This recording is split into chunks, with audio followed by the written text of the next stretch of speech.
नमस्कार दोस्तों, मैं दिनेश मिर्जा, उज्जवल क्लासेज नागौर से। कैसे हैं आप? आशा करता हूँ कुशल मंगल होंगे और बढ़िया तरीके से नोट्स बना रहे होंगे। दोस्तों, हम राजस्थान की कला संस्कृति के अंदर मंदिर टॉपिक पढ़ रहे थे और मंदिरों में हमने गणेश जी के मंदिर पढ़ लिए थे। उसके बाद में जैन समुदाय के मंदिर पढ़े थे। उसके बाद में हमने नाथ संप्रदाय के मंदिर पढ़े थे और अभी हम भगवान शिव के, शंकर भगवान के मंदिर पढ़ रहे हैं। मैं रोज रोज इसलिए बोलता हूँ ताकि तुम्हें याद हो जाए। शंकर भगवान के जो भी मंदिर पढ़े हमने, इसमें हमने पढ़ा है दोस्तों सबसे पहले बाड़मेर में किराडू का सोमेश्वर मंदिर, फिर हमने पढ़ा है बालोतरा, और बालोतरा में पढ़ा है हल्देश्वर महादेव मंदिर। उसके बाद हमने पढ़ा है सांचौर, और सांचौर के अंदर है शेवाड़ा का शिव मंदिर। इसके बाद हमने पढ़ा है जालोर, जालोर में है आपेश्वर महादेव मंदिर या अपराजितेश्वर महादेव मंदिर। इसके बाद हमने पढ़ा है दोस्तों शिरोई, और शिरोई में हमने पढ़ा है अचलेश्वर महादेव मंदिर।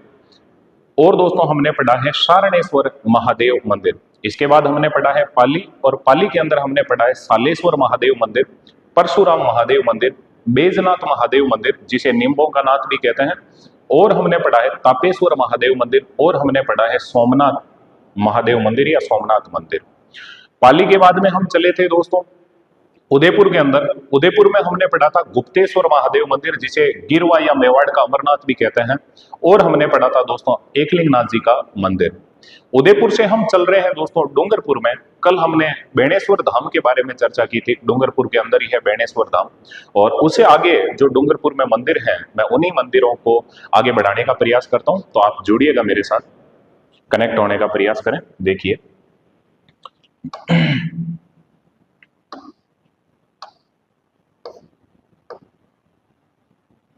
दोस्तों, देखने का प्रयास करें। हम महादेव जी के मंदिरों में ही हम देखने वाले हैं दोस्तों। जो डूंगरपुर के अंदर और मंदिर हैं उन्हीं की मैं बात कर लेता हूं दोस्तों। तो यहाँ पे कौन से मंदिर हैं? तो देखो दोस्तों, एक मंदिर है देव सोमनाथ, देव सोमनाथ मंदिर। सोमनाथ मंदिर कहाँ था? पाली में। और देव सोमनाथ जो मंदिर है वो दोस्तों कहाँ पे है? तो आप आराम से जानते हो दोस्तों। ये जो देव सोमनाथ मंदिर है, मैं बात कर लेता हूँ दोस्तों। देव सोमनाथ मंदिर कौन से स्थान पर है? तो आप आराम से बता सकते हो दोस्तों। देव सोमनाथ मंदिर है वो है भैया डूंगरपुर। सर, ये देव सोमनाथ मंदिर है तो डूंगरपुर में कौन सी नदी के किनारे है? तो हम चर्चा कर लेते हैं दोस्तों। डूंगरपुर में एक नदी बहती है, और वो नदी कौन सी है दोस्तों? सोम। हालांकि मैंने शायद कल भी चर्चा की थी। आप जानते हो दोस्तों, 3 नदियों का त्रिवेणी संगम होता है, वो है सोम, माही और जाखम। 3 नदियों का त्रिवेणी संगम होता है डूंगरपुर में नवा टापरा गांव के अंदर, जहां पे है बेणेश्वर धाम। लेकिन मैं ये सोम नदी की बात कर रहा हूँ। सोम नदी दोस्तों बिच्छा मेड़ा की पहाड़ियां हैं उदयपुर के अंदर। बिच्छा नेड़ा नहीं हो, नेड़ा नहीं बिछाना भी गर्मी के दिन है, दूर ही रखें। बिच्छा मेड़ा, बिच्छा मेड़ा, बिच्छा मेड़ा की पहाड़ियां उदयपुर के अंदर। वहां से सोम नदी निकल के आती है, डूंगरपुर में आती है, और डूंगरपुर में माही में मिल जाती है। तो इसी सोम नदी के किनारे ध्यान कर ले दोस्तों, एक मंदिर है, उसका नाम क्या है? देव सोमनाथ मंदिर। अब मैं बात करता हूं दोस्तों, ये जो देव सोमनाथ मंदिर है, इसके निर्माता कौन थे? निर्माता तो दिमाग में रखना दोस्तों, इसके जो निर्माता है वो दोस्तों ध्यान कर लें, सोमपुरी जाति के जो कारीगर थे, सोमपुरी जाति के कारीगर, सोमपुरी जाति के जो कारीगर हैं, उन्होंने दोस्तों देव सोमनाथ मंदिर बनाया है। भगवान शिव का ही मंदिर है। और मैं बात करूं दोस्तों इस देव सोमनाथ मंदिर की, इस मंदिर की खास बात क्या है, इसकी विशेषता क्या है, तो दिमाग में रखना दोस्तों। हल्की सी बात कर लेते हैं, या विशेषता से पहले मैं अन्य नाम लिखा दूं। इसका अन्य नाम क्या है, इसे और क्या क्या कहते हैं, तो वहीं से हमारे बहुत सारे और पॉइंट निकलेंगे। तो हल्का सा देखना दोस्तों, ये जो देव सोमनाथ मंदिर है, इसका अन्य नाम क्या है, इसे और क्या क्या कहते हैं, तो आपको पता होना चाहिए। ये जो देव सोमनाथ मंदिर है दोस्तों डूंगरपुर में, सोम नदी के किनारे, इसे कहते हैं, वैसे आप जानते हो दोस्तों, बांसवाड़ा और डूंगरपुर को सम्मिलित रूप से क्या कहते हैं? वागड़। तो ये मंदिर क्या कहलाता है? तो दिमाग में रखना दोस्तों, इस मंदिर को कहते हैं वागड़ का वैभव। वागड़ का वैभव। ये वैभव गहलोत नहीं हो, ध्यान करना, ऐसे नहीं है कि हमारे जो पहले मुख्यमंत्री थे अशोक गहलोत, उनके बेटे का नाम था वैभव गहलोत, वैभव। तो दिमाग में रखें दोस्तों, ये जो दोस्तों मंदिर है, इस मंदिर को क्या कहते हैं? तो दिमाग में रखें दोस्तों, इसे कहते हैं वागड़ का वैभव। वैभव मतलब गौरव, गौरव। नाम आ गया वागड़, क्या करूं ओ लेडी, मैं हूं आदत से मजबूर, मेरे से रहा नहीं जाएगा। और मैं वागड़ वागड़ की जितनी भी बातें हैं वो यही मैं नोट में लिखाने का प्रयास करूंगा। तो आप नेक्स्ट पेज ले लेते हैं, आप जुड़ने का प्रयास करें मेरे साथ, देखने का प्रयास करें। दोस्तों हम बात करते हैं, आपसे अगर पूछ ले वागड़ क्षेत्र, कौन सा ऐसा क्षेत्र है जिसे वागड़ क्षेत्र कहते हैं, तो आप आराम से बता सकते हो दोस्तों किस क्षेत्र को वागड़ क्षेत्र कहते हैं। तो भली भांति आप जानते हो दोस्तों, बांसवाड़ा व डूंगरपुर, बांसवाड़ा व डूंगरपुर का सम्मिलित क्षेत्र, डूंगरपुर का सम्मिलित क्षेत्र। अब मैं आगे नहीं लिखूं, बांसवाड़ा व डूंगरपुर का जो सम्मिलित क्षेत्र है उसे क्या कहते हैं, वागड़ क्षेत्र। अब मैं यही बात करने वाला हूं दोस्तों, आपसे अगर पूछ ले दोस्तों वागड़ की गंगा, दिमाग में रखना दोस्तों, वागड़ की गंगा किसे कहते हैं, तो आप भली भांति जानते हैं दोस्तों वागड़ की गंगा किसे कहते हैं। तो आप जानते हो दोस्तों माही नदी को, हल्का सा सुन ले, माही नदी को दो तीन गंगा कहते हैं, कौन सी कहते हैं मैं यही बता दूं। आदिवासियों की गंगा माही नदी, वागड़ की गंगा माही नदी, कांठल की गंगा माही नदी। आप जानते हो दोस्तों बांसवाड़ा व प्रतापगढ़ के मध्य का क्षेत्र कहलाता है कांठल क्षेत्र। और आप ये भी जानते हो दोस्तों कांठल का ताजमहल कहते हैं काकाजी पीर की दरगाह, काकाजी पीर की दरगाह जो कहां है, प्रतापगढ़ में, और वो क्या कहलाता है, कांठल का ताजमहल। ये मत सोच लेना काकाजी पीर पड़गा, काकाजी पीर पड़िया को नहीं हो, काकाजी पीर पड़गा, क्या पर पड़गा, कांटा पर। तो कांठल का ताजमहल किसे कहते हैं, काकाजी पीर की दरगाह। लगे हाथी में बात कर लेता हूं दोस्तों, आपसे पूछ ले हाड़ौती का ताजमहल किसे कहते हैं, तो वो कहलाता है भैया अबला मेणी का महल। ऐसे मत सोच लेना मेणा हैर, मेणा की लुगाई मेणी हैर, दिमाग में रखना अबला मेणी का महल, अबला मेणी का महल, अबला मेणी का महल। और वो कहाँ है दोस्तों, कोटा में है, और उसे क्या कहते हैं, हाड़ौती का ताजमहल, या दोस्तों कहते हैं राजस्थान का दूसरा ताजमहल। अगर आपसे पूछ ले राजस्थान का ताजमहल किसे कहते हैं, तो राजस्थान का ताजमहल कहते हैं भैया जशवंत थड़ा को। जशवंत थड़ा कहाँ है भैया, जोधपुर में। और बनाया किसने था, तो दिमाग में रखना दोस्तों जोधपुर के मारवाड़ के एक राजा थे जिनका नाम था सरदार सिंह। सरदार सिंह ने अपने पिता जसवंत सिंह सेकंड की स्मृति में क्या बनाया था दोस्तों, जशवंत थड़ा। जशवंत थड़ा है क्या, एक देवल है, एक स्मारक है जो कहाँ है, जोधपुर में, जिसे क्या कहते हैं, राजस्थान का ताजमहल। तो राजस्थान का दूसरा ताजमहल अबला मेणी का महल, राजस्थान का मिनी ताजमहल अबला मेणी का महल, हाड़ौती का ताजमहल अबला मेणी का महल जो कहाँ है, कोटा में। और कांठल का ताजमहल किसे कहते हैं, काकाजी पीर की दरगाह। और काकाजी पीर की दरगाह कहाँ है दोस्तों, प्रतापगढ़ में। तो दिमाग में रखना, वो कांठल नाम आ गया, मैंने ये बताया, आप समझने का प्रयास करें। माही नदी को क्या कहते हैं, वागड़ की गंगा। माही नदी को और क्या कहते हैं, आदिवासियों की गंगा। माही नदी को और क्या कहते हैं, कांठल की गंगा। तो तीन गंगा हो गई ना, आदिवासियों की गंगा, वागड़ की गंगा, कांठल की गंगा। और इसे क्या कहते हैं, राजस्थान की स्वर्ण रेखा नदी। खैर मैं आता हूं, नदी नहीं पढ़ा रहा, हम जुड़ रहे हैं, वापिस देखें। जो वागड़ वागड़ नाम है मैं उन्हीं की बात कर लेता हूं, हल्का सा जुड़ने का प्रयास करें दोस्तों। वागड़ वागड़ से जितने भी क्वेश्चन बन सकते हैं मैं यही बताने का प्रयास करूंगा दोस्तों। अगर आपसे पूछ ले दोस्तों वागड़ का गांधी किसे कहते हैं, वागड़ का गांधी, दोस्तों आप भली भांति जानते हैं दोस्तों, एक बंदा है जिसका नाम है भोगीलाल पांड्या। दिमाग में रखना दोस्तों, और वो जो भोगीलाल पांड्या है, उन भोगीलाल पांड्या को क्या कहते हैं, तो भोगीलाल पांड्या को कहते हैं भैया वागड़ का गांधी। सुनो, तुम भोगीलाल पांड्या को तो नहीं जानते, लेकिन हार्दिक पांड्या को तो जरूर जानते हो। हाँ, उछलता रहता है क्रिकेट में, आपने देखा होगा। तुम्हें लगता नहीं है कि उनके बडेरे भी कहीं ध्यान गले दोस्तों इधर ही राजस्थान से ही निकल के गए होंगे। मुझे नहीं पता गए कि नहीं गए, लेकिन उछलने की उसकी हरकतों को देखें तो ध्यान गले दोस्तों कहीं ना कहीं डीएनए ध्यान गले इन्हीं पांड्याओं का उसके अंदर है। तो दिमाग में रखना दोस्तों, भोगीलाल पांड्या ये कहलाते हैं दोस्तों वागड़ के गांधी। आप जानते हो वही भोगीलाल पांड्या है जिन्होंने 1944 ईस्वी के अंदर दोस्तों डूंगरपुर के अंदर प्रजामंडल स्थापित किया था। डूंगरपुर प्रजामंडल की स्थापना कब हुई, 1944 में। संस्थापक कौन थे, भोगीलाल पांड्या।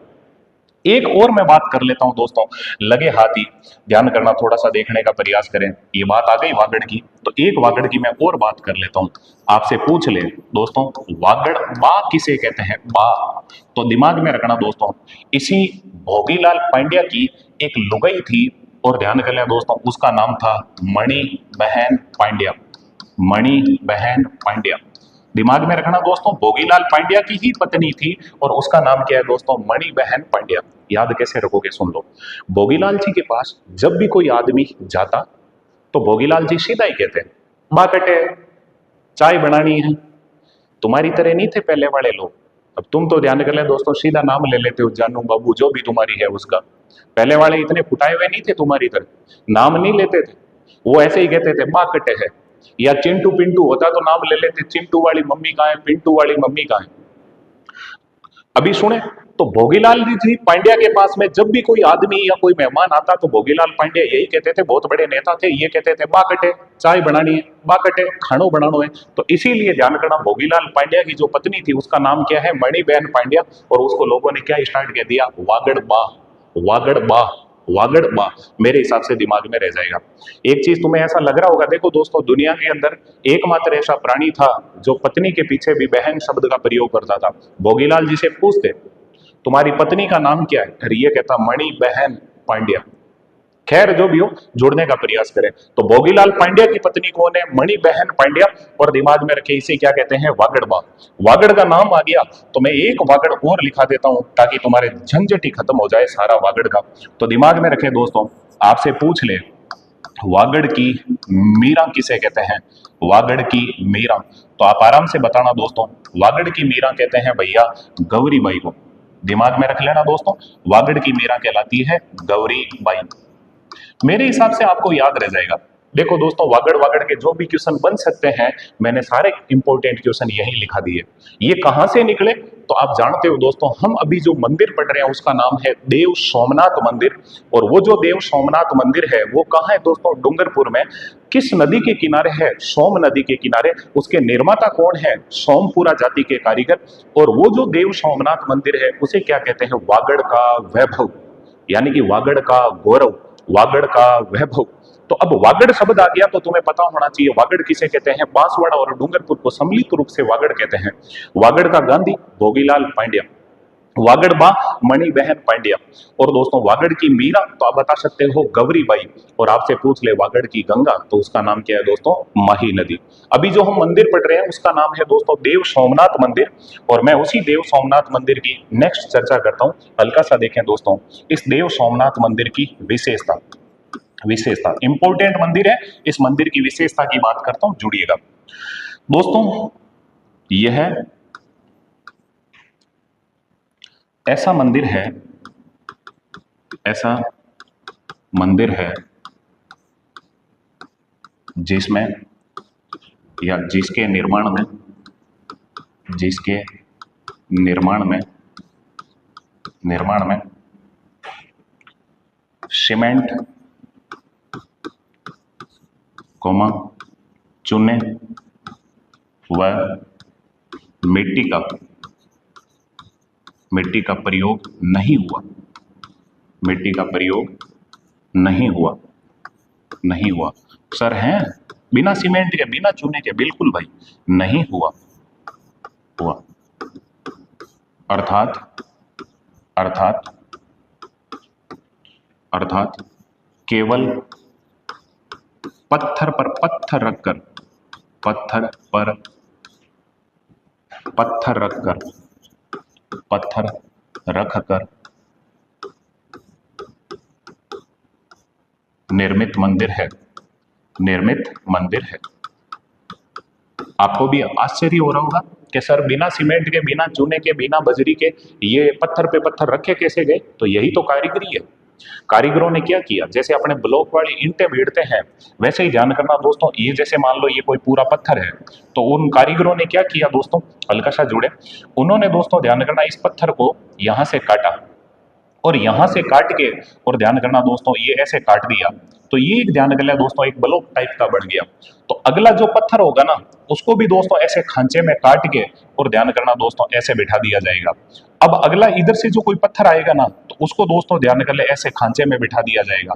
तो ऐसे ध्यान कर ले दोस्तों, वो ब्लॉक बना बना के ध्यान करना दोस्तों एक मंदिर बना रखा है। और वो दोस्तों मंदिर कौन सा है, देव सोमनाथ मंदिर। ये प्रश्न पूछा जा सकता है, बिना सीमेंट, बिना चुने हुए, बिना बजरी के या मिट्टी के प्रयोग के केवल पत्थर पे पत्थर रखकर निर्मित मंदिर कौन सा है। तो आप आराम से बता सकते हो दोस्तों उस मंदिर का नाम क्या है, देव सोमनाथ मंदिर।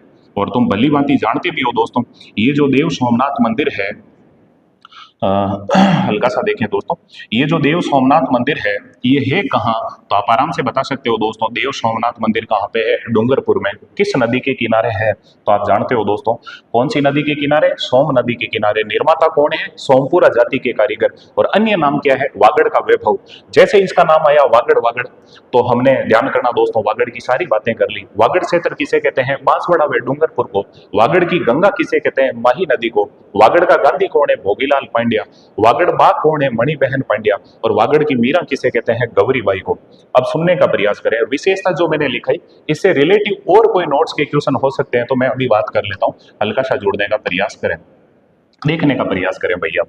तो आपसे अगर पूछ ले दोस्तों, बिना सीमेंट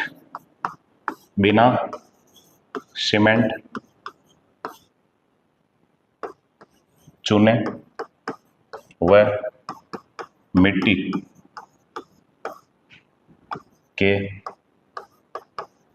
प्रयोग, बिना सीमेंट चूने व मिट्टी के प्रयोग के निर्मित दुर्ग। ऐसा कौन सा दुर्ग है जिसमें दोस्तों, ध्यान करना, ना तो मिट्टी का प्रयोग किया, ना सीमेंट का प्रयोग किया, ना ही चूने का प्रयोग किया। तो ऐसा दोस्तों दुर्ग है, और वो दुर्ग कौन सा है? तो आप जानते हो दोस्तों, वो दुर्ग है भैया सोनारगढ़ दुर्ग। सोनारगढ़ दुर्ग। सर ये सोनारगढ़ दुर्ग कहाँ पड़ता है? ये पड़ता है भैया जैसलमेर में। वही जैसलमेर जिसकी स्थापना कब हुई थी? 1155 में। और इसकी स्थापना 1155 में किसने की है? जैसल भाटी ने, यानी कि 12वीं सदी में बसा था जैसलमेर। मैं ज्यादा बात नहीं करता, आप जानते हो वैसे भी जैसलमेर को क्या कहते हैं दोस्तों? पंखों वाली नगरी कहते हैं, गलियों वाला शहर कहते हैं, पवन चक्कियों का शहर कहते हैं, बहुत सारे नाम है आप। खैर अभी बात करते हैं दोस्तों, ये जो सोनारगढ़ दुर्ग है ये कहाँ है भैया? जैसलमेर में। और इस सोनारगढ़ दुर्ग में भी ध्यान कर लें दोस्तों, केवल पत्थर पे पत्थर रख कर दोस्तों इसका निर्माण किया। इसमें भी किसी प्रकार का सीमेंट, चूना, बजरी का प्रयोग नहीं किया। ऐसे ही मैं बात करता हूं दोस्तों, हल्का सा जुड़ने का प्रयास करें। एक दो इनसे मिलते जुलते जो भी नोट हैं मैं उनको और लिखाने का प्रयास करता हूं दोस्तों। आपसे अगर पूछ ले, बिना नींव के सीधे चट्टान पर निर्मित दुर्ग। हालांकि आगे दुर्गों में पढ़ोगे ये चीजें, लेकिन मिलती जुलती बातें हैं, इसीलिए मैं हमेशा लिखा देता हूं वहीं, ताकि तुम्हारे दिक्कत ही ना हो बिल्कुल भी। तो आप जानते हो दोस्तों, हल्का सा सुनना, वो कौन सा दुर्ग है? तो उस दुर्ग का नाम है भैया घाघरोन दुर्ग। घाघरोन दुर्ग। तो अभी बात कर लेंगे इस घाघरोन दुर्ग की भी, मैं जुड़ी हुई सारी बातें करूंगा। दुर्ग आएगा डिटेल में और पढ़ लेंगे, आप चिंता मत करें। लेकिन आपको तो अभी ध्यान कर ले, आप सबसे पहले भिड़ते ही तो एग्जाम दे रहे हो आप सीईटी का, तो सीईटी क्लियर कैसे होगी? अब दुर्ग टॉपिक आएंगे तब आएंगे, लेकिन जुड़ी हुई जब भी बातें आ रही है मैं उनको क्लियर करवाने का प्रयास करूंगा। देखो दोस्तों, बिना नींव के, यानी कि नीचे कुछ भी नहीं खोदा हुआ हो, बिना नींव के सीधा चट्टान पर निर्मित दुर्ग कौन सा है? उसका नाम क्या है? घाघरोन दुर्ग। आप वैसे अदर में ना लेना भैया, मेरा याद करवाने की स्टाइल है, मैं बता दूं। आप मुझे बताओ, लुगाएं जो घाघरा पहनती है वो सीधा चट्टान पे तो टिका हुआ होता है, उसमें कोई नींव थोड़ी होती है। तो दिमाग में रखना दोस्तों, सीधा चट्टान पे जो निर्मित दुर्ग है वो कौन सा है दोस्तों? घाघरोन दुर्ग। हंसी आ रही होगी, कोई ना, हंस ले आराम से। सुने इधर देखे, मैं बात करता हूं दोस्तों, ये घाघरोन दुर्ग आ गया तो थोड़ी सी बातें इस घाघरोन दुर्ग की भी कर लेता हूं। हल्का सा जोड़ने का प्रयास करना, देखने का प्रयास करें। नया पेज ले लेता हूं, थोड़ा सा देखो भैया। मैं बात करता हूं दोस्तों इस घाघरोन दुर्ग की, भैया थोड़ा सा समझने का प्रयास करना। घाघरोन दुर्ग, ये जो घाघरोन दुर्ग है, ज्यादा बातें नहीं करूंगा, ये नोट में आप भले ही लिख सकते हो, अलग रफ कॉपी रखा करें, उसमें लिख लेना कर लेना। अभी मैं घाघरोन दुर्ग की बात करता हूं, हल्का सा जुड़े। ये जो घाघरोन दुर्ग है, आपसे पूछ ले दोस्तों, सबसे पहले तो हम देख लेते हैं दोस्तों इस घाघरोन दुर्ग के अन्य नाम क्या है। तो प्लीज आप देखने का प्रयास करें, ये जो घाघरोन दुर्ग है इसके अन्य नाम क्या है, तुम्हें आराम से याद रह जाएंगे। घाघरोन दुर्ग के अन्य नाम क्या है? तो आप जानते हो दोस्तों, घाघरोन दुर्ग को और क्या कहते हैं? डोडगढ़ कहते हैं कि डोड परमारों ने बनाया था, इसी कारण इसे क्या कहते हैं? डोडगढ़। और इसे क्या कहते हैं? इसे कहते हैं भैया धुलरगढ़ दोस्तों। और इसे क्या कहते हैं? इसे कहते हैं भैया सोमल जी का धोरा। हल्का सा देखने का प्रयास करना दोस्तों, डोडगढ़, धुलरगढ़, और इसे कहते हैं भैया सोमल जी का धोरा। सोमल जी का धोरा। और इसे क्या कहते हैं, तो हल्का सा जुड़ने का प्रयास करना, डोडगढ़, धुलरगढ़, सोमल जी का धोरा, और इसे कहते हैं दोस्तों मुस्तफाबाद। मुस्तफाबाद। भैया सुनो, याद कैसे रहे उसकी बात बताता हूं। लुगाएं ज्यादातर देखना, तुम घाघरे पहनती है ना, डोल्ट से पहनती है। देवरानी के तूतू तारा, तो जिठानी के वेलवेट, ये जो बता रहा हूं ना, ये कपड़े की ध्यान कर लें दोस्तों, वेराइटी है, नाम है। अगर जिठानी के ध्यान कर लें दोस्तों, कोरोना बेस होगा तो देवरानी के मोदी बेस होगा। लुगाएं जानती है, तुम नहीं जानते मोटियारों, तो ध्यान करना अपने अपने, कोई घर में जो महिलाएं उनसे पूछ लेना, ये जो बता रहा हूं ये सब कपड़े चले हुए। ऐसे ही ध्यान कर लें दोस्तों, अगर जेठानी के मोदी बेस है तो देवरानी के ध्यान कर लें बिंद बिड़कना बेस होगा। तो मैं हंसी आ रही होगी, हकीकत में दोस्तों एक कहानी बताता हूँ। मेरे कोई मित्र है, मैं उनके शॉप पे गया हुआ था एक बार, तो मित्र ने मेरे को बोल दिया कि यार मैं, कोई थोड़ा सा काम है, आप यहाँ बैठ जाओ ना, जहाँ वो सेठ की अपनी जो दोस्तों बैठने की जगह होती है वहां मुझे बिठा दिया। दोस्त था, मैं बैठ गया वहां पे। इतने में ध्यान कर लिया दोस्तों, 5-4 गांव की महिलाएं आई और आके, उन्हें क्या पता कि यही सेठ है कोई दूसरा है, उन्होंने आके कहा, सेठ जी आयले नुआ चालिया जगह कपड़ा है। अब बन कौन समझावे, कपड़े की दुकान में आयर में पूछ रही है, सेठ जी कपड़ा है, तो अटकाई कोई मिर्चा थोड़ी है, कपड़ा ही है। मैंने कहा बिल्कुल है जी, कपड़े हैं। नहीं आजकल बे नुआ चालिया जगह कपड़ा है कहीं। मैं क्यों, बिल्कुल नयोड़ा भी कपड़ा है भाई, कपड़ों की दुकान में तो होगा। तो उन्होंने कहा नहीं अबार चालिया ना बे बींद बिड़कना कपड़ा। मैंने धीरे से मेरे उस दोस्त को बुलाया, मैंने कहा भाई अट बींद बिड़क रही है, तू देखे ना जा, हैंडल कर ले आने। कपड़ों के नाम है, हकीकत में दोस्तों बींद बिड़कना कपड़े चले थे। कोरोना बेस चले थे, मोदी बेस चले थे। अब लुगाइयों को ध्यान कर ले दोस्तों, नया नाम निकाल के बस कलर चेंज करके कपड़े निकाल दो, हाथों हाथ दोस्तों दुकानों की ओर भागती है। खैर जो भी हो, आओ मैं ये बताना चाहता हूँ, लुगाइयां कपड़े पहनती है, डोल्ड से पहनती है, बहुत ज्यादा ईर्ष्या होती है एक दूसरे से। तो थोड़ा सा सुनना, इधर देखना, मैं सारी की नहीं बात कर रहा, लेकिन 99% की बात कर रहा हूं, इधर देखने का प्रयास करें, सुने। लुगाएं कपड़ा पहनती है डोल्ड से, लुगाएं घाघरा पहनती है डोल्ड से, और डोल्ड से पहने हुए घाघरे में धूल है। सर धूल क्यों है? क्योंकि भैया मांगीलाल जी घर पे, देवीलाल जी 9-2-11 मांगने वाले आएंगे घर पे, तो देवीलाल जी भाग जाएंगे। इसीलिए भाइयों, जैसी अपनी क्षमता है उसके हिसाब से ही चले, डोड से कपड़े मत पहने, डोड से घाघरे मत पहने। तो मैं ये बताना चाहता हूँ, घाघरों दुर्ग के और नाम क्या है, डोडगढ़, धूलरगढ़, और नाम क्या है, सोमल जी का धोरा।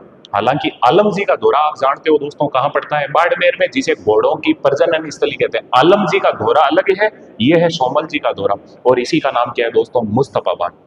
मैं बात करता हूं इसी घाघरों दुर्ग की, थोड़ा सा देखने का प्रयास करें दोस्तों। घाघरों दुर्ग कौन से स्थान पर है, तो तुम जानते हो दोस्तों, घाघरों दुर्ग कहां पड़ता है भैया, झालावाड़। झालावाड़ दिमाग में रखना दोस्तों।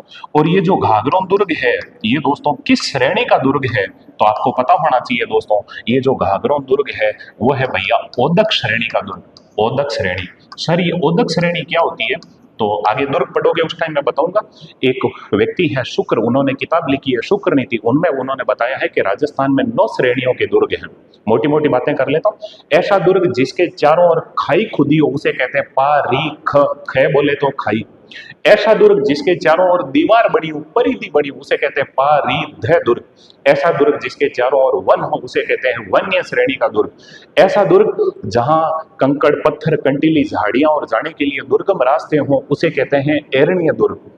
दोस्तों ऐसा दुर्ग जिसमें चतुरंगिणी सेना रहती है उसे कहते हैं सैन्य दुर्ग। ऐसा दुर्ग जिसके चारों ओर मरुस्थल हो उसे कहते हैं धानवन्य दुर्ग। और ऐसा दुर्ग जिसमें दोस्तों राजा महाराजाओं के परिवारजन सहायता करने के लिए रहते हैं उसे कहते हैं दोस्तों शाही दुर्ग। और दोस्तों ऐसा दुर्ग जिसके चारों तरफ नदियों का पानी हो उसे कहते हैं ओदक दुर्ग या जल दुर्ग। ओदेक पानी में मुंडो देख, ओ देख पानी में मुंडो देख, तो दिमाग में रखना दोस्तों ओदक दुर्ग यानी कि जल दुर्ग। अब ओदक दुर्ग है तो तुम्हें ऑटोमेटिक पता होना चाहिए दोस्तों ये घाघरों दुर्ग कैसा दुर्ग है, ओदक दुर्ग।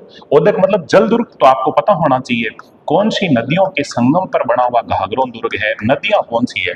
तो सुनो दोस्तों, मारवाड़ी लोग होते हैं ना, बहुत एडजस्टमेंट वाले होते हैं। जैसे मारवाड़ी के ध्यान कर ले दोस्तों, पैंट फट जाती है गोडों में से तो वो हाफ पैंट बना लेता है। अगर हाफ पैंट भी पीछे से फट जाए तो उसके कारी लगा लेता है। यार कारी भी फट जाए तो ध्यान कर ले दोस्तों, उसके जब बारी बन जाए तो उसको दोस्तों पोचे में काम में ले लेता है, और पोचा भी फट जाए तो ध्यान कर ले किसी नाले के डोचा दे लेता है। तो हम मारवाड़ी मैनेजमेंट वाले होते हैं, ऐसे लुगाई भी हमारी मारवाड़ियों की मैनेजमेंट वाली होती है। घाघरा फट जाए तो ध्यान करना दोस्तों, उसको छोटा घाघरा बना के पेटीकोट के रूप में काम में लेते हैं। अगर वो और भी फट जाए तो उसको ध्यान कर ले दोस्तों, हमारे धान वान रना साफ करते हैं ना छाजले से, उसमें काम में ले लेते हैं मेढ़ी की जगह। तो ऐसे ही याद रखना दोस्तों, घाघरे पे क्या शुकाए हुए हैं? आका। आका दानों को क्या कहते हैं? आका। तो दिमाग में रखें दोस्तों, नदियां कौन सी हो जाएगी? तो एक तो हो जाएगी दोस्तों आहू, आहू नदी, और एक कौन सी हो जाएगी दोस्तों? काली सिंध। काली सिंध, ये दोनों की दोनों नदियां ध्यान करना दोस्तों चंबल की सहायक नदियां होगी, आगे नदियों में पढ़ोगे। तो आ से आहू और का से काली सिंध।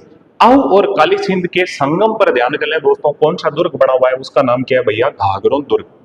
दो चार बातें मैं मोटी मोटी ऐसे ही बता दूं, अभी मैं दुर्ग नहीं पढ़ा रहा, ऐसे ही थोड़ी सी मैंने चर्चा कर ली, सुनो। ये जो घाघरों दुर्ग है ना, आप जानते हो दोस्तों, इस घाघरों दुर्ग में दो शाखे हुए थे। एक तो हुआ था भैया 1423 ईस्वी के अंदर, और उस टाइम ध्यान कर ले यहाँ का राजा कौन था? अचलदास खिंची। अचलदास खिंची की पत्नी कौन थी? लाला मेवाड़ी, जिसे उम्मा देवी कहते हैं। और दिमाग में रखना दोस्तों, इसके अंदर दोस्तों अचलदास खिंची के नेतृत्व में पुरुषों ने केसरिया किया, और दोस्तों लाला मेवाड़ी के नेतृत्व में महिलाओं ने जौहर किया था। आप भली भांति जानते हैं दोस्तों, इसी घाघरों दुर्ग के अंदर दूसरा शाखा हुआ था, और दूसरा शाखा कब हुआ था? तो आप आराम से जानते होंगे दोस्तों, दूसरा शाखा हुआ था 1444 ईस्वी के अंदर। दो ही शाखे हुए घाघरों दुर्ग के अंदर। और ज्यादा मैं क्या बात करूं दोस्तों, हल्का सा सुन लें दोस्तों। अचलदास खिंची के नाम से एक किताब लिखी गई है दोस्तों, अचलदास खिंचीरी वचनिका। और अचलदास खिंचीरी वचनिका लिखी किसने? शिवदास गाढ़ण। मैं डाढ़ण नहीं कह रहा हूं, मैं कह रहा हूं गाढ़ण, गाढ़ण। अचलदास खिंचीरी वचनिका किसने लिखी? शिवदास गाढ़ण ने। वो कहां पे लिखी है? घाघरों दुर्ग में। ये वही घाघरों दुर्ग है। आप जानते हो दोस्तों, बीकानेर के एक राजा थे जिनका नाम था कल्याण सिंह, और कल्याण सिंह के दो बेटे थे। एक बेटे का नाम था दोस्तों राय सिंह राठौड़, जिन्होंने दोस्तों जूनागढ़ दुर्ग बनाया था बीकानेर के अंदर, वही जूनागढ़ दुर्ग जिसे जमीन का जेवर कहते हैं। और दोस्तों राय सिंह का एक भाई था, आपको पता होगा, जिसका नाम था पृथ्वीराज राठौड़। कल्याण सिंह जब दोस्तों अकबर ने 1570 ईस्वी के अंदर नागौर दरबार लगाया, उस टाइम दोस्तों ध्यान कर लें, राजपूताना के सभी राजा आके अकबर की अधीनता स्वीकार कर रहे थे। हालांकि मेवाड़ से दोस्तों कोई नहीं आए थे अधीनता स्वीकार करने के लिए। तो जब दोस्तों कल्याणमल अकबर के नागौर दरबार में उपस्थित हुआ, तो उसी टाइम ध्यान कर लें दोस्तों, अकबर के साथ, अकबर अपने साथ में ले गया किसको दोस्तों? पृथ्वीराज राठौड़ को। और ध्यान कर लें, अकबर की शरण में चला गया कौन दोस्तों? पृथ्वीराज राठौड़।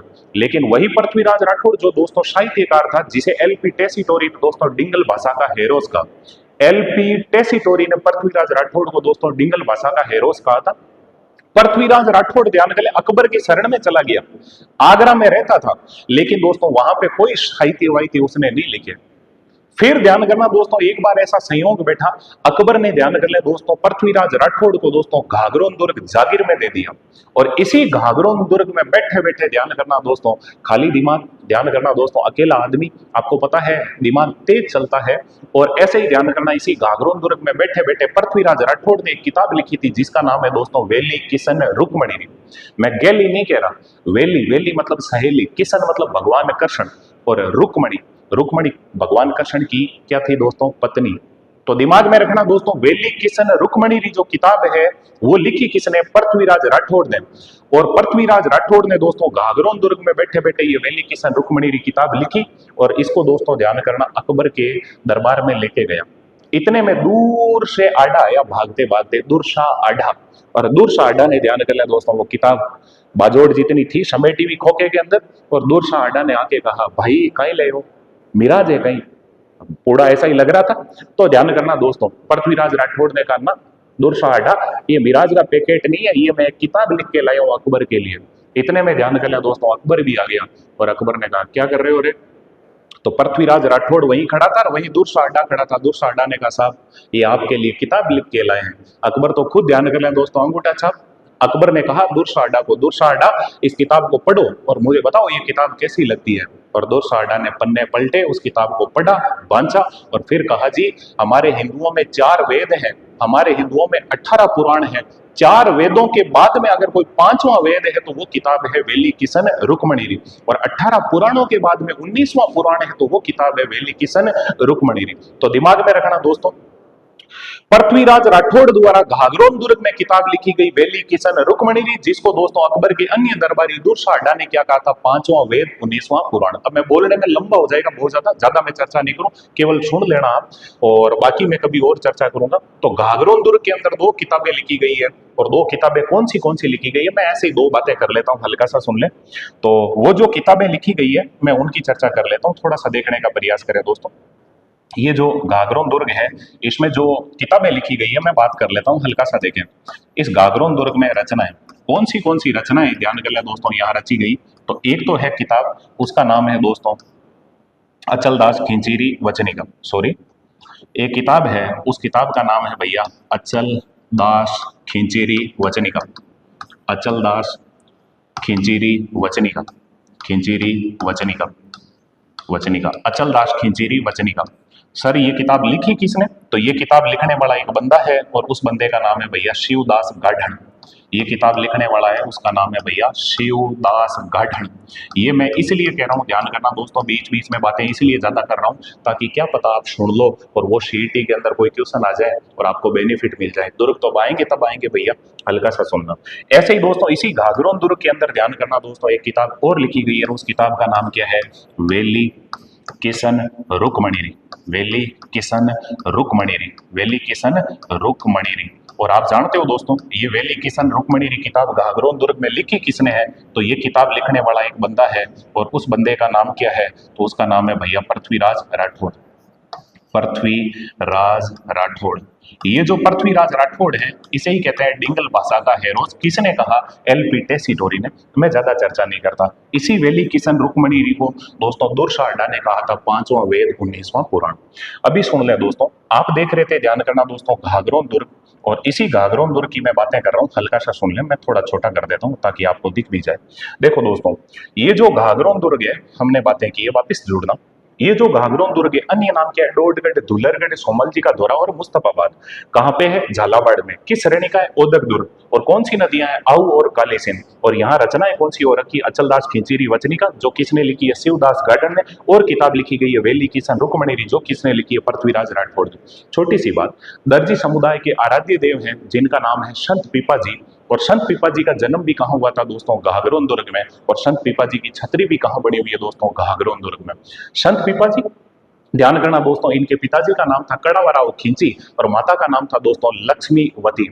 और संत मतलब जो पीपाजी हैं, उनके बचपन का नाम था दोस्तों प्रताप सिंह खिंची, जो दोस्तों पहले एक शासक थे।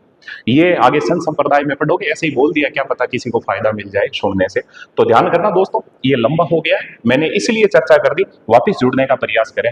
हम पढ़ रहे थे दोस्तों, ध्यान करना, देव सोमनाथ मंदिर। और देव सोमनाथ मंदिर की खास बात क्या थी, उसमें ना तो चूने का प्रयोग है, ना सीमेंट का प्रयोग है, ना ही बजरी का प्रयोग है, सीधा पत्थर पे पत्थर रखा हुआ दोस्तों, पत्थर पे पत्थर रख के बनाया गया दोस्तों। ध्यान कर ले, एक मंदिर है जिसका नाम क्या है, देव सोमनाथ। सेम उसी की तरह पत्थर पे पत्थर रख के, बिना सीमेंट, बिना चूने और बिना बजरी के प्रयोग के दोस्तों बना हुआ दुर्ग कौन सा है, सोनारगढ़ दुर्ग, जो कहाँ है दोस्तों, जैसलमेर में। लेकिन अगर पूछ ले, बिना नींव के सीधा चट्टान पर बना हुआ दुर्ग कौन सा है, तो वो कौन सा है, घाघरोन दुर्ग। और इसी घाघरोन दुर्ग की मैंने इधर चर्चा कर ली थोड़ी सी। हालांकि दुर्ग पढ़ाऊंगा तो और बहुत ज्यादा डिटेल में बात करेंगे, अभी थोड़ी सी बातें की है मैंने, अब सुनने का प्रयास करें दोस्तों। ऐसे ही एक मैं चीज और बता दूं, ध्यान कर लें दोस्तों, आपसे अगर पूछ ले, तो अगर ऐसे ही नोट की बात कर लेता हूं दोस्तों, अगर आपसे पूछ ले,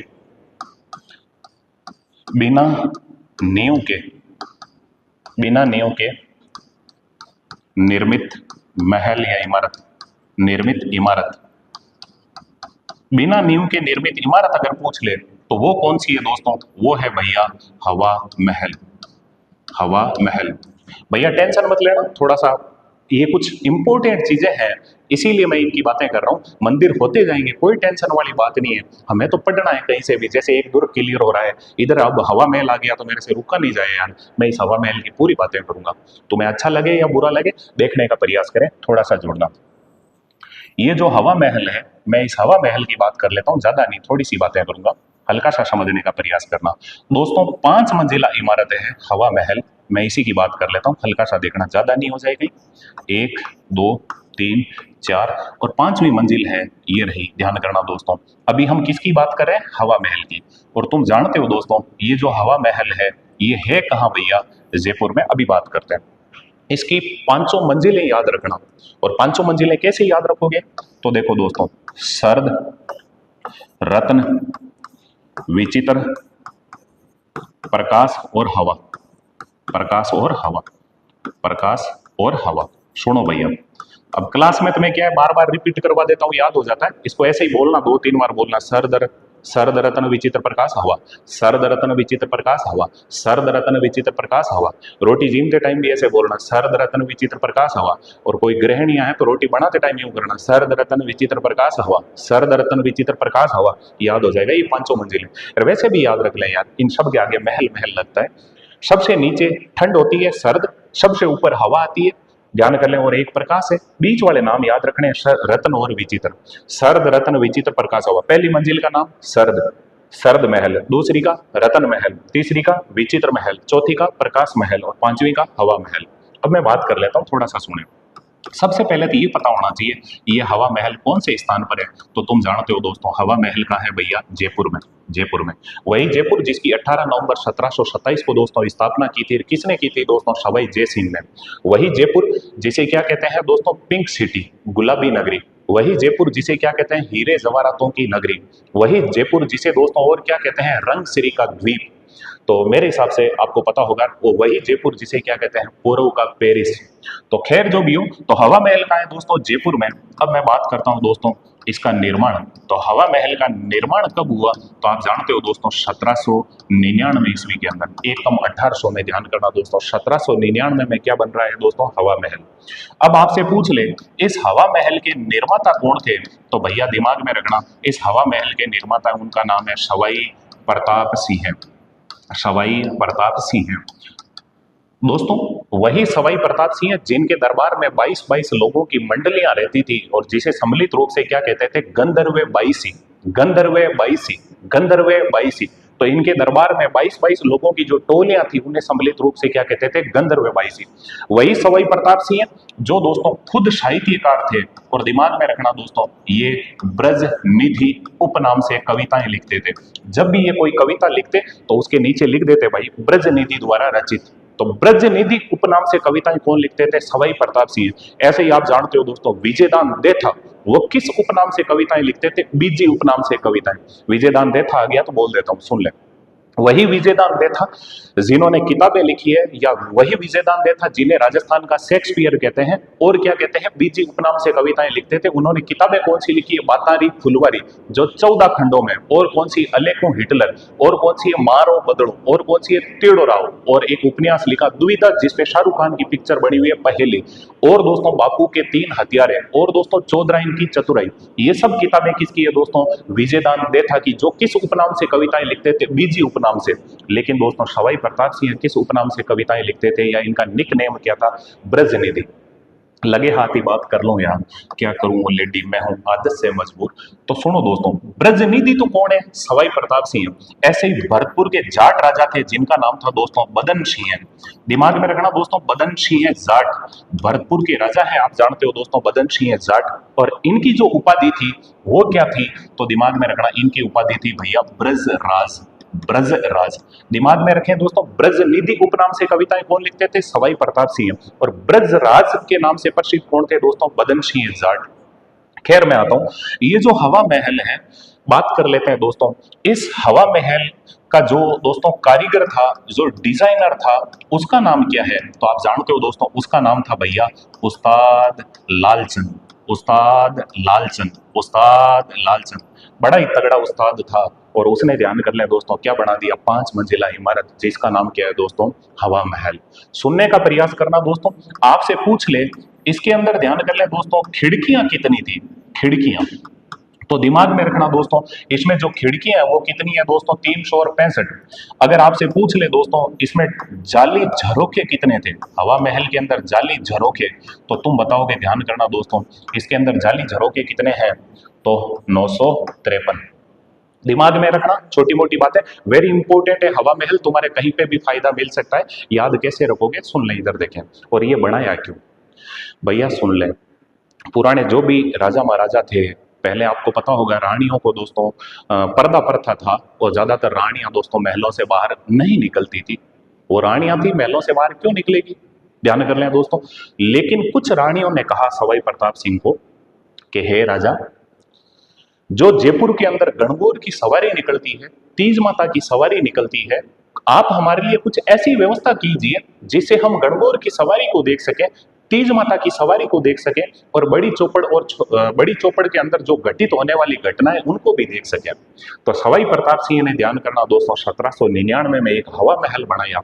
उसमें ध्यान कर लें 365 खिड़कियां बनाई बड़ी बड़ी, और छोटे छोटे जाली झरोके कितने रखिए दोस्तों, तो दिमाग में रखना दोस्तों 953।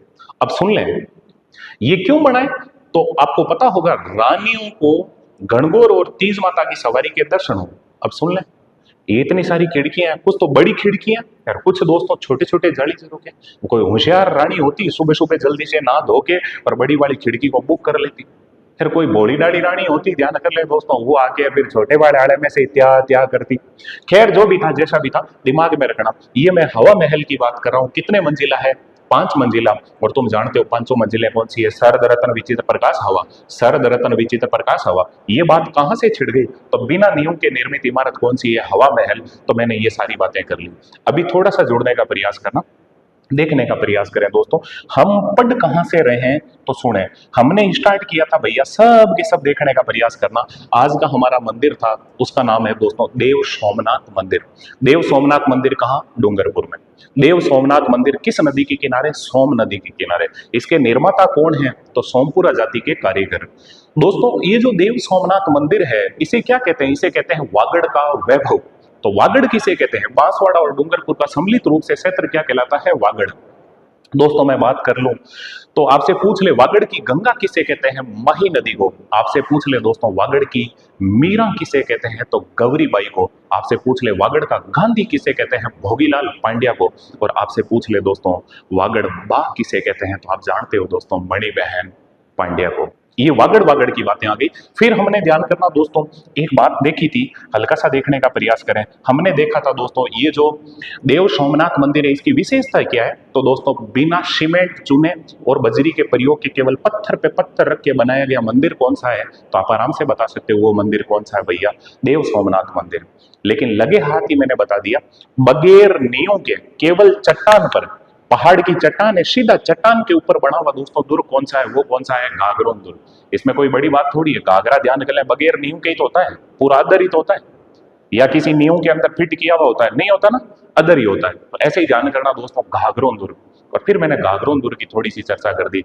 घाघरा लुगाया किया फिर डोडू फेरोड़े घाघरे में धूल है, तो घाघरों दुर्ग यानी नाम क्या है, डोड गड्ढे, धूलर गड्ढे, सोमल जी का दोहरा और मुस्तफाबाद। कैसा दुर्ग है, ओदक दुर्ग, जल दुर्ग है। कौन सी नदियों के संगम पर है, आहू और काली सिंध के संगम पर है। ये कुछ मैंने बातें कर ली। और फिर हमने चर्चा की, ध्यान करना दोस्तों, ऐसे ही बिना नींव के सीधा ध्यान कर लें उठाया गया महल कौन सा है, तो आप आराम से बता सकते हो। और वो महल कौन सा है भैया, हवा महल। मेरे हिसाब से दिमाग में रह जाएगा। और ये हवा महल की मैंने कुछ बातें कर ली। ऐसे ही ध्यान करना, डूंगरपुर के अंदर जो शिव जी के मंदिर है, 1-2 मंदिरों की मैं और चर्चा कर दूं। आप वैसे भी डिमांड कर रहे हो सर थोड़ा सा वीडियो बड़ा हो, तो आज ले ही लेते हैं, हल्का सा देखने का प्रयास करना, जोड़ने का प्रयास करना। हम दोस्तों भोलेनाथ जी के मंदिर देख रहे हैं, डूंगरपुर के अंदर मंदिर देख रहे हैं, तो इन्हीं डूंगरपुर के मंदिरों में मैं बात कर लेता हूं, हल्का सा देखना दोस्तों। एक मंदिर है जिसका नाम है भैया शिव ज्ञानेश्वर शिवालय। शिव ज्ञानेश्वर शिवालय, शिव ज्ञानेश्वर शिवालय बात कर लेते हैं, हल्का सा देखो दोस्तों। शिव ज्ञानेश्वर शिवालय की बात करूं तो आपको पता होना चाहिए ये शिव ज्ञानेश्वर शिवालय कौन से स्थान पर है, तो दिमाग में रखें दोस्तों डूंगरपुर। डूंगरपुर ये जो शिव ज्ञानेश्वर शिवालय है, इसके निर्माता कौन थे, तो आपको पता होना चाहिए दोस्तों महाराव शिव सिंह। महाराव शिव सिंह, महाराव शिव सिंह। शिव जी का मंदिर है, महाराव शिव सिंह ने बनाया। लेकिन आपसे पूछ ले ये किसकी स्मृति में या किसकी याद में बनाया गया, तो महाराव शिव सिंह की पत्नी, पत्नी बोल गया, माता। महाराव शिव सिंह की जो माता है, ध्यान करना दोस्तों, माता का नाम क्या है, ज्ञान कुंवर। माता ज्ञान कुंवर की स्मृति में ध्यान कर ले दोस्तों एक मंदिर बनाया गया, उसका नाम क्या है दोस्तों, शिव ज्ञानेश्वर शिवालय। लेकिन दोस्तों ये कौन से महल में है? तो दिमाग में रखना दोस्तों, ये उदयपुर के अंदर ही है भैया, उदय विलास महल। आगे तुम्हारे महलों में भी काम आएगा, उदय विलास महल। इसमें इतनी कंफ्यूज वाली कोई बात ही नहीं है। देखो डूंगर डूंगर, डूंगरों में से क्या होता है? उदय उदय उदय। तो डूंगरपुर में कौन सा महल है? उदय विलास महल, उदय विलास महल। इसी उदय विलास महल के अंदर दोस्तों एक शिव जी का मंदिर बना हुआ है और उसका नाम क्या है? शिव ज्ञानेश्वर शिवालय। ध्यान कर लें दोस्तों, मैं मेरी नज़र में राजा को श्रेष्ठ मानता हूं, क्योंकि ध्यान कर लें, लुगाइयों की याद में तो सब बनाते हैं, इस बंदे ने ध्यान कर लें दोस्तों, माँ की याद में दोस्तों शिव जी का मंदिर बनाया। देखो दोस्तों, शिव खुद का नाम ज्ञान, ज्ञानेश्वर, ज्ञान कुंवर का नाम, अपनी माँ का नाम, और शिव जी का आलय है, शिव जी का घर है। तो याद कैसे रखोगे? शिव ज्ञानेश्वर शिवालय शिव सिंह ने बनाया, माता ज्ञान कुंवर की स्मृति में बनाया। किस महल में? उदय विलास महल में। और आपसे पूछ ले कौन सी झील के किनारे है? तो भैया डूंगरपुर में एक झील है जिसका नाम है गेव सागर झील, गेव सागर झील। तो गेव सागर झील के किनारे ध्यान करना दोस्तों कौन सा शिव जी का मंदिर है? तो उसका नाम है शिव ज्ञानेश्वर शिवालय। भैया सुनना, गेव सागर झील तो कहाँ है भैया? डूंगरपुर में। लेकिन आपसे पूछ ले गेपरनाथ महादेव मंदिर कहाँ है? वो है भैया कोटा में। आगे हम पढ़ेंगे तो मैं लगे हाथ ही नोट में लिख दूं, गेपरनाथ महादेव मंदिर। दिमाग में रखना भैया, गेपरनाथ महादेव मंदिर। अगर ये पूछ ले आपसे गेपरनाथ महादेव मंदिर ये कहाँ है, तो ये होगा भैया कोटा में। आगे कोटा वाले अभी शिव जी के मंदिर पढ़ाने बाकी हैं, आगे मैं पढ़ाऊंगा, अपने आप ही चिंता मत करें। और एक दोस्तों हम महादेव जी का मंदिर और देख लेते हैं, और वो कौन सा है? तो दिमाग में रखना दोस्तों, वो है फुलेश्वर, फुलेश्वर शिवालय, फुलेश्वर शिवालय, शिवालय। हल्का सा देखने का प्रयास करना दोस्तों, थोड़ा सा देखने का प्रयास करें। देखो इससे पहले वाला कौन सा था? शिव ज्ञानेश्वर शिवालय। और अब कौन सा है दोस्तों? फुलेश्वर शिवालय, फुलेश्वर शिवालय। मैं बात करता हूँ ये फुलेश्वर शिवालय कौन से स्थान पर है? तो आप बताओगे दोस्तों फुलेश्वर शिवालय भैया डूंगरपुर में, डूंगरपुर में। तो और ध्यान कर लें दोस्तों इसका निर्माता, तो ध्यान करना दोस्तों इसके जो निर्माता है वो है दोस्तों फूल कंवर, फूल कंवर। सर ये फूल कंवर कौन है? तो ध्यान कर लें दोस्तों महाराव शिव सिंह की पत्नी, डूंगरपुर के जो राजा हैं महाराव शिव सिंह, उनकी जो पत्नी है उसका नाम क्या है दोस्तों? फूल कंवर। सर ये नाम? हाँ ऐसे ही नाम होते हैं भैया, पहले ऐसे ही नाम होते थे, पान की, पतासी, धूड़ की, फूल की, ऐसे नाम होते थे।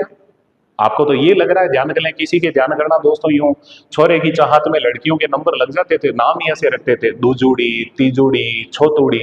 और कई बार छोरे की चाहत में 7-8 हो जाती छोरियां, तो लास्ट में नाम रखते बत्तूड़ी। पहले ऐसे नाम होते थे, तुम्हें अटपटे लगते होंगे। खैर जो भी हो, तो मैंने बात कर ली, ये फूल कंवर शिव सिंह की पत्नी है, और इसी फूल कंवर ने क्या बनाया है? फुलेश्वर शिवालय। हल्का सा सुनना, मैं यही नोट में लिख दूं ताकि तुम्हारे कंफ्यूजन क्लियर हो। आपसे पूछ ले, दिमाग में रखो, इधर देखो, फुल देवरा का शिवालय, फुल देवरा का शिवालय। तो दिमाग में रखना दोस्तों ये जो फुल देवरा का शिवालय होगा ये दोस्तों कहाँ होगा? ये होगा बारां में, रामगढ़ बारां के अंदर। दिमाग में रखना फुल देवरा का शिवालय, फुल देवरा का शिवालय। मैं ज्यादा बात नहीं करूं, लेकिन पूछ ले फुलेश्वर शिवालय, ध्यान कर ले वो कहाँ है दोस्तों? वो है डूंगरपुर में। किसने बनाया दोस्तों? फूल कंवर ने। ऐसे ही ध्यान करना दोस्तों एक फूल कंवर और भी थी, तुम्हें पता होगा, आगे आप पढ़ोगे दोस्तों मेवाड़ के इतिहास में, जब दोस्तों चित्तौड़ दुर्ग के अंदर महाराणा उदय सिंह शासक थे, उसी टाइम में ध्यान करना दोस्तों मुगल बादशाह अकबर ने चित्तौड़ दुर्ग पर आक्रमण किया था। और महाराणा उदय सिंह के दो सेनापति थे, वीर योद्धा थे, एक का नाम था जयमल राठौड़, एक का नाम था पत्ता सिसोदिया। और उन्हीं पत्ता सिसोदिया की पत्नी थी जिनका नाम था दोस्तों फूल कंवर। आप जानते हो दोस्तों जयमल राठौड़ और पत्ता सिसोदिया के नेतृत्व में दोस्तों 1568 में चित्तौड़ का तीसरा साका हो रहा है, उनके नेतृत्व में दोस्तों ध्यान कर लें क्या हो रहा है? केसरिया। और दोस्तों फूल कंवर के नेतृत्व में क्या हुआ था दोस्तों? महिलाओं ने किया था जोहर, और वो चित्तौड़ का तीसरा साका हुआ था।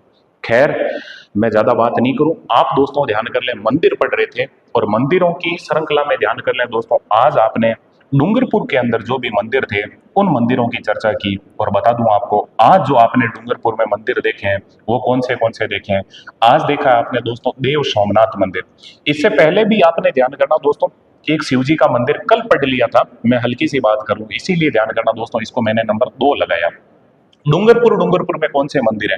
कल आपने पढ़ा था, ध्यान करना दोस्तों बेणेश्वर धाम, बेणेश्वर धाम, ये कल पढ़ लिया था आपने, बेणेश्वर धाम। और ये बेणेश्वर धाम कहाँ है भैया? डूंगरपुर में, डूंगरपुर में। ऐसे ही आपने अभी देखा है देव सोमनाथ मंदिर, देखो एक हो गया बेणेश्वर धाम, एक है देव सोमनाथ। इसके बाद में ध्यान कर ले दोस्तों, आपने जो शिव जी का मंदिर पढ़ा है इसी डूंगरपुर के अंदर, और वो कौन सा है? तो वो है भाई शिव ज्ञानेश्वर शिवालय। और उसके बाद में तुमने जो पढ़ा है वो कौन सा है दोस्तों? फुलेश्वर शिवालय। तो ये जो दोस्तों हमने डूंगरपुर में 4 महादेव जी के मंदिर पढ़े। तो अभी हम कर्म से ही चलें, आप अगर जरा से भी समझदार हो तो हम बाड़मेर के साइड में बालोतरा, फिर हम दोस्तों नीचे आए हैं सांचौर जालोर, फिर हम आए हैं सिरोही पाली, फिर हम आए हैं उदयपुर डूंगरपुर। और ध्यान कर लें दोस्तों, ऐसे ही हम डूंगरपुर से हम चलेंगे बांसवाड़ा चित्तौड़, ऐसे आगे बढ़ते जाएंगे। तो ओके दोस्तों, आपने मुझे इतना झेला, इसके लिए बहुत बहुत धन्यवाद, शुक्रिया। मुखातिब होंगे कल। दोस्तों छोटी सी रिक्वेस्ट है आपसे, आप उज्जवल क्लासेस के इस YouTube चैनल के लिंक को अपने दोस्तों तक ज़रूर शेयर करें, और इस चैनल को दोस्तों इस चैनल के वीडियो को दोस्तों लाइक करें, शेयर करें, और दोस्तों इस चैनल को ज़्यादा से ज़्यादा सब्सक्राइब करें। ओके दोस्तों, धन्यवाद।